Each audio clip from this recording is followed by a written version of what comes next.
Successful people learn how to make their mind work for them. I'm David Nagel, and this is the Successful Mind Podcast.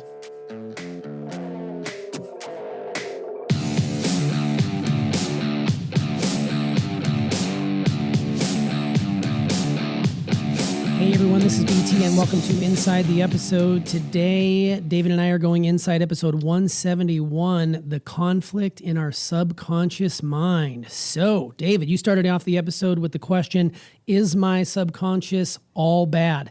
And you talked about the battle you see quite often and the questions you get as it relates to success specifically is where the mind gets the better of a person, whether it's through stopping, self-sabotage, or a myriad of other patterns that they learned along the way. Can you talk a little bit more about the subconscious mind just in general? Because I think we can never hear it too many times as it relates to how we live our lives. Yeah, so one of the important things to know about the subconscious mind is how does it operate? So I'm going to just give you a brief rundown because the subconscious mind and the conscious mind operate very differently, but in coordination with each other. So the subconscious mind does not have the ability to reason. It can't think, it can't evaluate the way that we can with our conscious mind. It doesn't have the ability to reject anything either. So rejection is done with our conscious thought. If an idea gets past your conscious mind, it goes into your subconscious mind and it stays there, it becomes fixed. It's like a little blip of information that becomes fixed, and then it replicates itself like a virus in your subconscious mind. Prior to the age of 7, the conscious mind is not developed in a way where it can reject information. So that comes as the brain begins to develop over a period of time. And actually, human beings go through an extremely long period of time with this.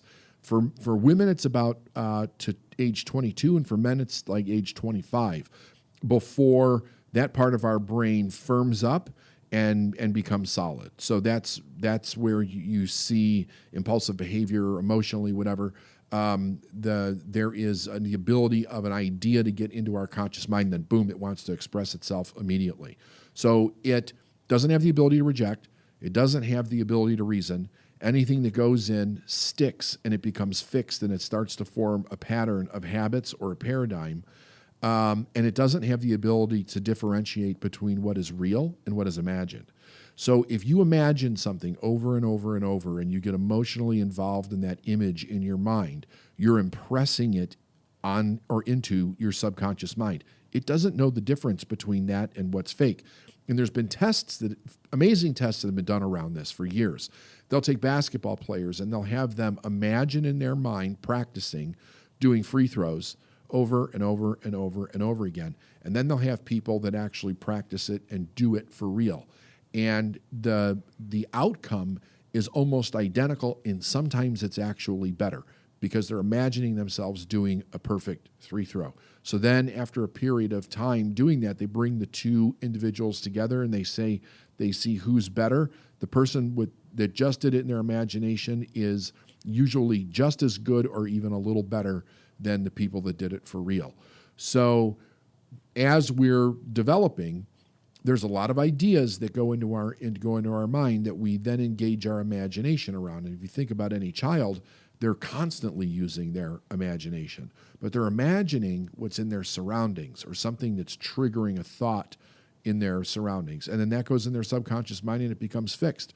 So if we're getting a lot of negative messages about success in life or the things that are parts of success, then we grow up with the repetition of that in our mind, and it just expresses itself in our life. Which is why you're such a staunch advocate for people to change the way they talk about themselves. When you say, you stop saying that, stop saying that. When a person continues to say negative things about themselves, the mind itself doesn't know the difference. They're perceiving that is technically happening. So you're going to continue to replicate the same pattern over and over and over again. So one of the first things I remember, you telling Steph was, stop saying that. Stop saying I can't or I won't or I'm unable to, and flip that, because the more you can say it, the more you can kind of work with the plasticity of the brain, even though you're significantly older, to try and rewire that, because you can rewire it, right? You can change. Yeah, absolutely. Everybody can change. At any age. At any age. There's people that do this in their 80s.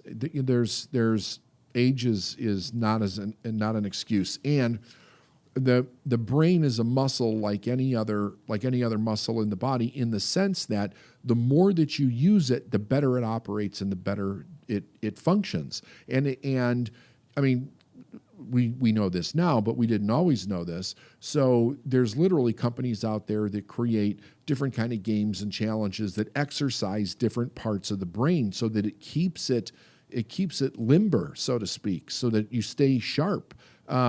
Here's something interesting most people don't know. Everybody has a perfect memory.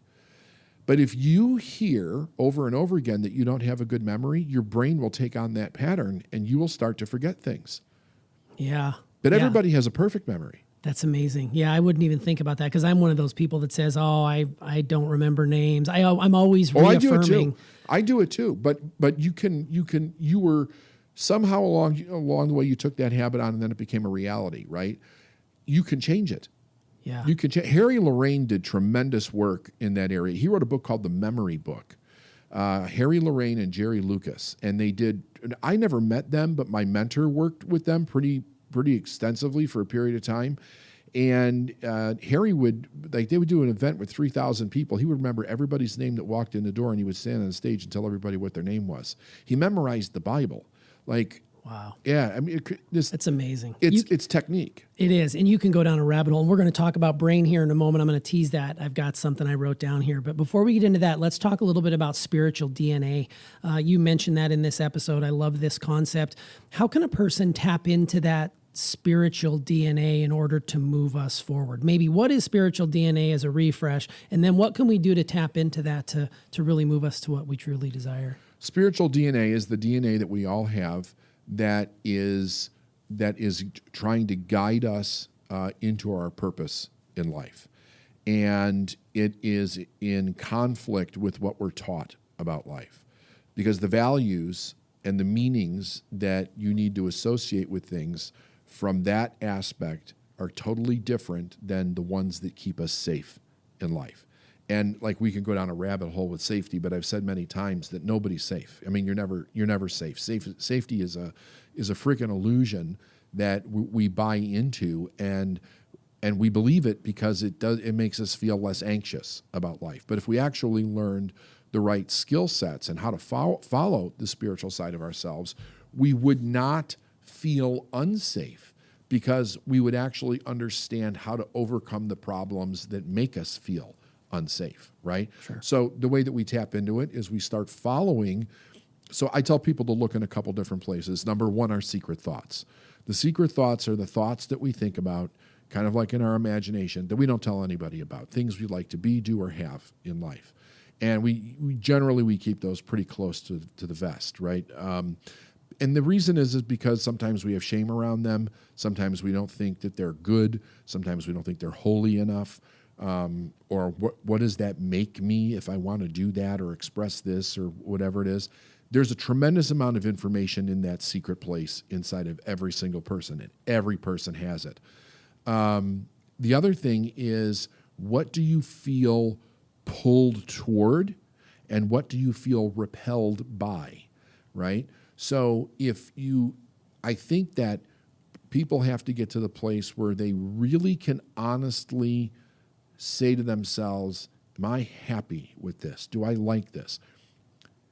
And the reason is because very often what we do is we convince ourselves that we're happy because we're so fucking miserable, we can't stay in that headspace for long. So we try to be happy in something that we're absolutely not happy in, but we actually convince ourselves that we are somewhat happy. And we see people do this all the time. Eventually, what ends up happening with most of them is that something happens to jog them out of it a little bit, and it ends up collapsing in some way. But they still have to figure out what does make them happy. So I say, take a look at your life, examine every area of your life, and ask yourself, if you had a magic wand, you could create it any way that you would want it to be. There were no obstacles. You didn't have to worry about what other people think. Money and resources aren't an issue. You don't have to tell anybody what this is either. What would you create your life to look like, right? And then if that's different than what it looks like right now, you got an issue. Sure. Right? It's time to start exploring, because that's actually what you're really supposed to have. And you might think, your person might go, there's no way. It's so vastly different. Like, there's no way for me. It's a complete fantasy. But where did it come from? It's coming from inside of you. And follow it. Follow it. Yeah. Yeah. No, that's great. You talked in the episode about when making a change, it is crucial, to ask yourself, what do you want? And I think that speaks to what you just mentioned, that pull. Do you remember asking that of yourself early on when you were first starting this journey, and how impactful that what do you want question was to rewire your mind to make the changes that were inside of you? Yeah, I sure do. The first time that I did it was when I was on the forklift on the dock, and I was thinking to myself about what I wanted. And I've tried to actually remember where this part came from. I'm not sure, but I must have been listening to a tape or something, and somebody said something about coming up with 100 goals. And I felt actually ashamed that I could only think of 3 at the time. And I was like, what's wrong with me? I literally couldn't tell you anything else that I really wanted. I could not allow myself to want. Which was a huge wake-up call. Like, what the hell is wrong with me that all these people want something so much more, and I want a house, I want a fishing boat, I want a place to retire. That was the extent of my want at the time. So I had shut all of that down around myself, and it was beginning to explore that and start where I was and go after it like one piece at a time, that then opened up the floodgates for all the different things that I actually wanted to do. And getting to the place where I consciously understood that it was a perfectly good thing to desire and to want. Yeah, so this is great for me specifically because I'm a person who doesn't want for much, and I'd love for my floodgates to open up. Like, even around like, oh, what do you want for a present, or what do you want for this? I always defer to other people. And when you were talking about that, I was thinking about, well, that's how I was raised. You don't want for anything. You get what you get, and you don't throw a fit. I used to say that all the time to my kids. Yeah. I used to say that to the kids I taught. It's just phrase we learned in kindergarten, and it was drilled into me. And I love people that can just say, oh, I want 50 things or 100 things right off the top of their head. I'm like you back then. I can only think of maybe a couple. And even that, I'm like, well, I don't really know, so I want my floodgates to open. But right now, that is a struggle that I deal with in the middle part of my life about what is it that you truly want? What do you feel pulled towards? So I don't know how to shift that, but I think like what you were just talking about, you just have to, you gotta just put yourself in that situation and ask for it. Well, you do. You start with what you do know that you want, right? So, and then you give yourself permission to go after the things that you already do know that you want. I don't care. Maybe it's a new pair of running shoes, or a more expensive pair of running shoes, Sure, or a different car, or a trip somewhere, or something that you do for yourself. But you start where you are and you say, okay, what do I know that I want that I'm not taking action on? And then you start doing that, because then it becomes a habit. And the more you do it, the more you begin to open that up for yourself. Yeah, and I think the key is give yourself the permission. I think a lot of times you say it and then you stop yourself. Or you don't say it. You think it. You should say it. You stop because, well, that would be asking too much of someone. You're not giving yourself permission. Right. I love that. That's great. All right. In the episode, you talked about unknown equals danger, and that the vast majority of fears are learned. We've heard that on this podcast several times. And the fear of the unknown, is something that we are primed for. And this caused me to go down a very distracting rabbit hole when you were teaching. You mentioned the Oscar-winning documentary Free Solo. Right. And just, if you haven't seen it, what a ride that was. Alex Hanold, the gentleman who's featured in the documentary, who free soloed El Capitan, and his fellow free climbers, they're working on a whole new level. Like something that I winced so many times watching this. Oh. Like I looked at still pictures while you were doing the teaching, and I could feel it like coursing through my body as if I was just looking over the ledge of what these guys do without any ropes. And what's interesting about that, the rabbit hole you can go down here, is that their brains don't work like everyone else's, right, which is what you talked about in the episode. And I went in and I pulled out an article that was featured in Popular Science by Jane Joseph, who's a neuroscience professor from the Medical University of South Carolina.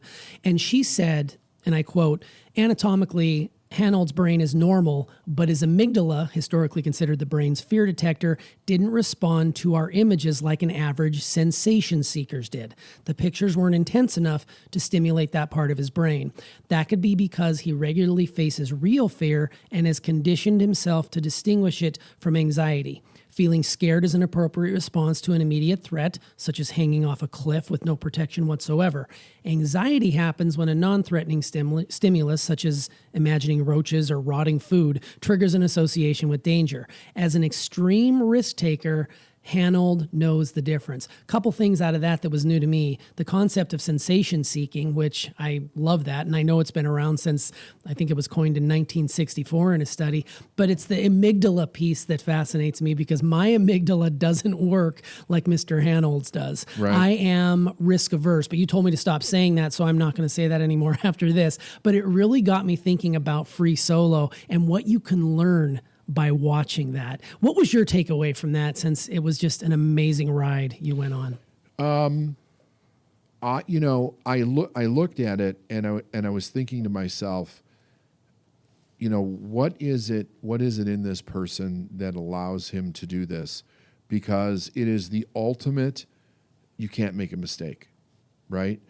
And it's in that situation, it's a mistake you can't recover from. There's no recovery. It's one and done. One and done. It's over. You're going down, and you're not going to survive the fall. And then when they were talking about that, if you watch the movie, I think they present the question was, did his brain adapt this way because of his environment, or is it something functionally not the way that it should be, and was he born that way? And I don't think they know the answer to that yet. But here's what I do know is that the more risk that we take and the more that we show up and show our amygdala or our subconscious mind that we can handle the risk, then the warning lights start to come down. Right. It's not as sensitive, right? And which is a very good thing because I say this all the time, safety's for kids, not for adults, because kids don't know how to evaluate a situation. They don't know how to respond to a situation. They don't know that they could accidentally put themselves in danger. Human beings, adults, we know, right? And if we don't know, we can find out. So being that we can do that, there should be no reason for us to have a fear other than nobody ever taught us that, to make that transference from being a child to real world risk and understanding how do we traverse that in our life so that we don't get hurt. And the other thing is removing the judgment from it, because there is the whole, okay, here's risk, here's reward, here's a risk, here's consequence of the risk if you make a mistake, is that, everybody has to look at what is their, how do they view the consequence? What's important to them as far as how much are they willing to lose in order to do what it is that what they truly want to do in life? But then you have the shame around it. So that's where the idea of what other people think of you starts to come into the process. And what literally happens in that moment is that it's like you've taken the consequence and you've made it into something that it's not. Oh, I'm a bad person because I made a bad business deal. I'm a bad person because I picked the wrong partner. I'm a bad person because I did something stupid or I said something that was stupid and embarrassing.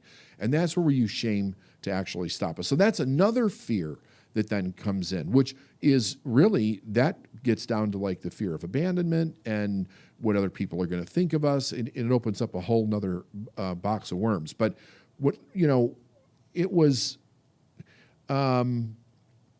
it's interesting because I think what it does is it showed me, here's what the extreme risk is. There's no, even if you think about the most dangerous jobs in the world, right? Most of them have some sort of risk-reward balance to it.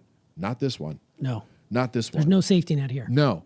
And the reward does not, there's no logic to the reward about going against that risk, allowing that yourself to have that risk in your life. But I also think, then I come from like, well, what is the spiritual truth around this? I think that the universe, God, whatever you want to call it, puts people like this in our life during different periods of time in evolution as we grow as a human species. And we need to look at those people sometimes to jar our thinking to keep moving forward and not move back. So what's interesting is that I've actually studied this a bit.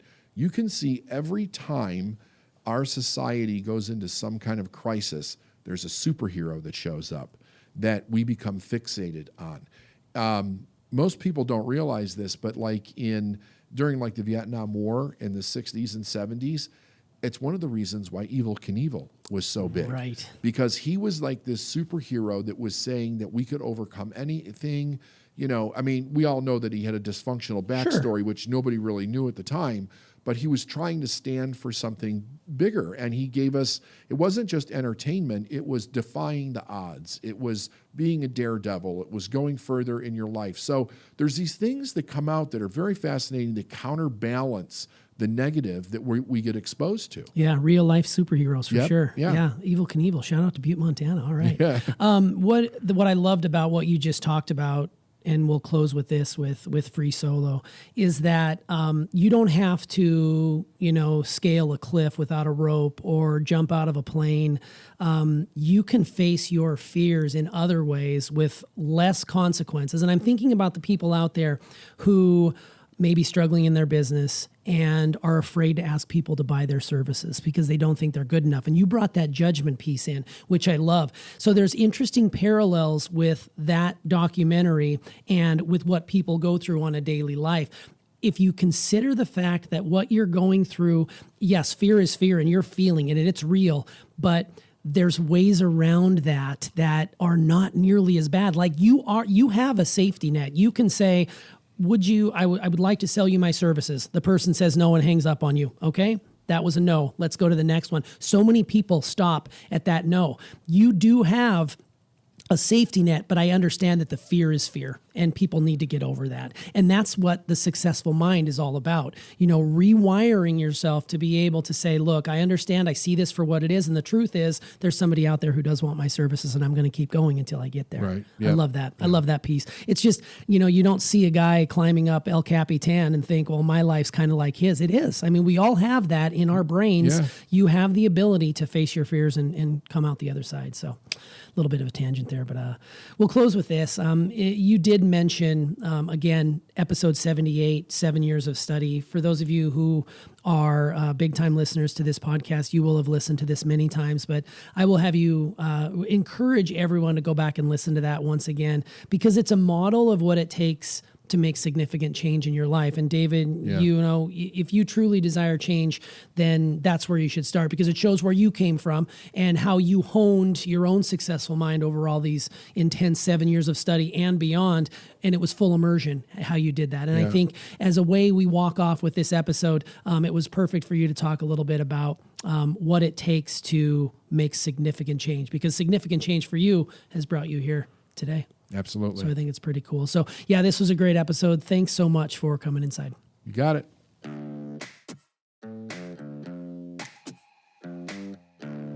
Thanks for listening to the Successful Mind podcast. And if you like what you heard and you want to know more, go to davidnagel.com/free stuff.